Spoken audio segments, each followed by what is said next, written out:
Welcome to exam विवेचना।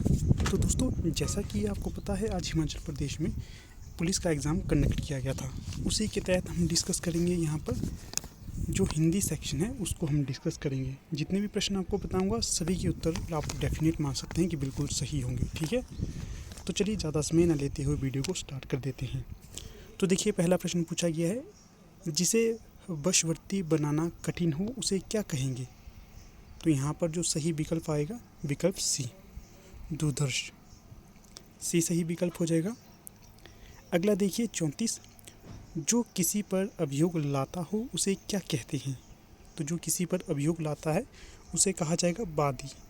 सी सही विकल्प। अगला है तैरने की इच्छा, इसे क्या कहेंगे? तो अगर तैरने की इच्छा हो तो उसे कहा जाता है तितिर्षा। विकल्प डी सही हो जाएगा।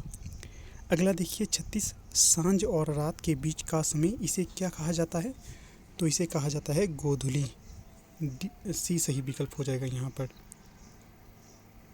अगला प्रश्न देखिएगा, निम्नलिखित प्रश्न 37 से लेकर 42 में वाक्य खंड के स्थान पर एक शब्द बताइए। तो देखिए प्रश्न संख्या 37 है, जिसका विभाजन ना किया जा सके उसे क्या कहेंगे? तो जिसका विभाजन ना किया गया हो उसे, अर्थात जिसका विभाजन ना किया जा सके उसे कहा जाएगा अविभाज्य। विकल्प बी यहाँ सही हो जाएगा। अगला देखिए, जहाँ पहुँचना कठिन हो उसे क्या कहेंगे? तो जहाँ पहुँचना कठिन हो उसे कहा जाता है दुर्गम।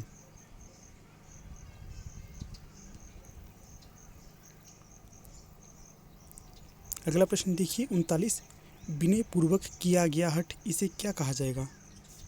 जहाँ पर विनय पूर्वक किया गया हठ हो उसे कहा जाता है आपका आग्रह। विकल्प डी यहाँ पर सही हो जाएगा 39 का। अगला देखिए, मन को लुभाने वाली वस्तु, तो जो मन को लुभाने वाली वस्तु हो उसे क्या कहेंगे? तो मनोहर कहेंगे उसे। विकल्प डी यहाँ पर सही हो जाएगा। आगे देखिएगा 41, जिसका अनुभव किया हो उसे क्या कहते हैं? तो जिसका अनुभव किया गया हो उसे कहते हैं अनुभूत। विकल्प सी सही हो जाएगा। अगला देखिए, 3 माह में एक बार होने वाला इसे क्या कहेंगे? अगर 3 माह में एक बार होता है तो उसे कहा जाता है त्रैमासिक।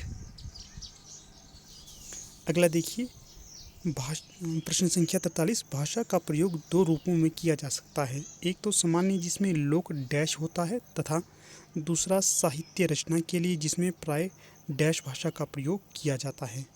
तो यहाँ पर आएगा विकल्प सी, व्यवहार और अलंकारिक, अर्थात व्यवहार होना चाहिए और अलंकारिकता होनी चाहिए। तो जो विकल्प सी है ये सही हो जाएगा। अगला देखिए, चादर के बाहर पैर पसारना मुहावरे का क्या अर्थ होता है? तो इसका अर्थ हो जाता है विकल्प सी, क्षमता से अधिक व्यय करना। चादर से बाहर पैर पसारने का अर्थ होगा क्षमता से अधिक व्यय करना। अगला प्रश्न देखिए 45, इंटरनेट विज्ञान एवं प्रौद्योगिकी की श्रेष्ठतम सौगातों में से एक है, लेकिन डैश यह है कि जैसे जैसे इंटरनेट हमारे जीवन को सुगम व गतिशील बना रहा है, वैसे वैसे इससे जुड़े खतरों की डैश भी बढ़ती जा रही है। तो बताना है यहाँ पर रिक्त स्थान में क्या आएगा? तो यहाँ पर आएगा विडंबना और आशंका। सी सही विकल्प हो जाएगा। अगला देखिए, आकाश से बात करना या आकाश से बातें करना मुहावरे का अर्थ क्या होगा? तो ये होगा बहुत ऊंचा होना। यहाँ पर बी सही विकल्प हो जाएगा। अगला है 47, निम्नलिखित शब्दों में से कौन सा कांति का पर्यायवाची नहीं है? तो यहाँ पर जो सही विकल्प हो जाएगा तो वो हो जाएगा विकल्प सी, समृद्धि। बाकी देखिए, द्युति, आलोक और आभा ये तीनों ही कांति के पर्यायवाची हो जाएंगे। अगला प्रश्न देखिएगा, निम्नलिखित शब्दों में से कौन सा अग्नि का पर्यायवाची नहीं है?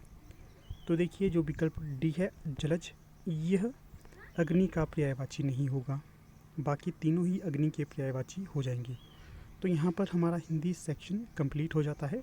जल्द ही हम आपको बाकी सेक्शन भी उपलब्ध कराएंगे। तब तक आप हमारे चैनल के साथ बने रहिए। अगर वीडियो अच्छी लगी हो तो इसे ज़्यादा से ज़्यादा लाइक, शेयर और चैनल को सब्सक्राइब भी करिएगा। तो ठीक है, थैंक यू।